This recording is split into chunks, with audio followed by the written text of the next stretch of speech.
Hello, I'm Ilene Wood, and this is today's episode of Bag Lunch. You are rejoining us today for part 2 of a talk about Lambertson Truex.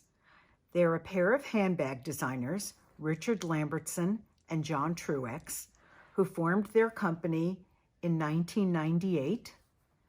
I once again will tell you that a dear friend of mine was the president of the company.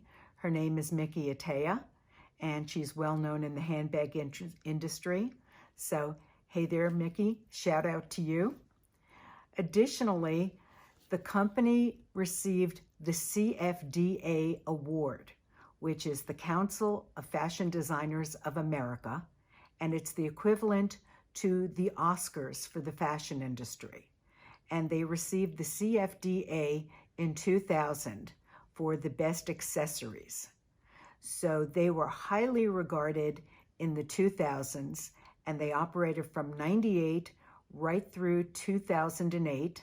And in 2009, they were hired by Tiffany to create a line for them. But the bags I'm showing you today are not their classic designs, but rather some of the outliers. This is a very simple little camera bag shoulder bag. And to me, what makes it most special is that the buckle is their signature LT.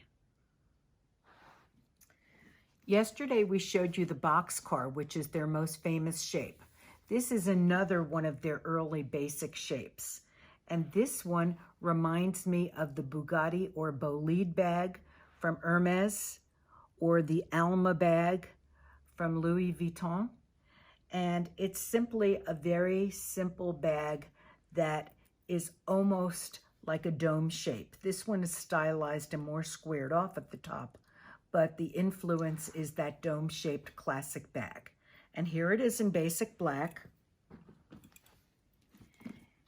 And this is another bag that I had from the early days, back in the early 2000s.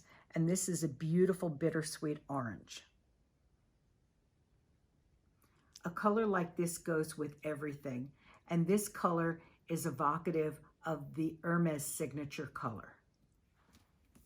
And while we are looking at orange bags, here is a bag from Lambertson Truex that is done in a lizard that's been dyed orange.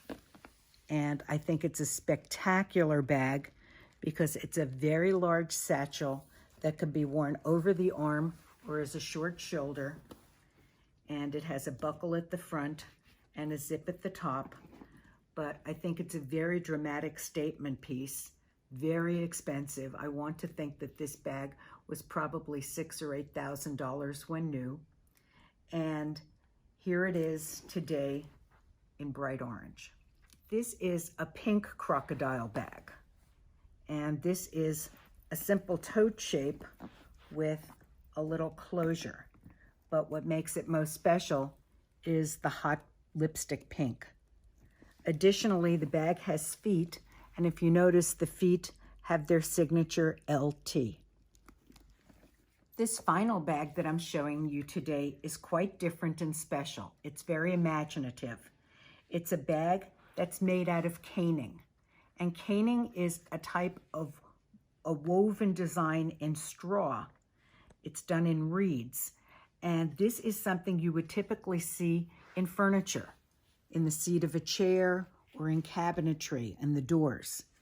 But here we've used caning to create a bag that is based upon, I think, a workman's bag or a gardening bag.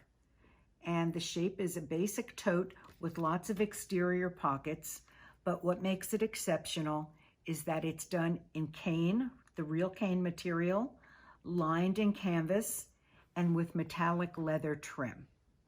Now, as unusual and special as this is, I was surprised to find a bag from perhaps the 60s, also taking a riff on caning as a material. And this bag is actually a very inexpensive bag done in vinyl rather than real cane, but it shows that everything that was out there before can be recycled and made fresh and new again. So thank you for joining us for today's episode of Bag Lunch.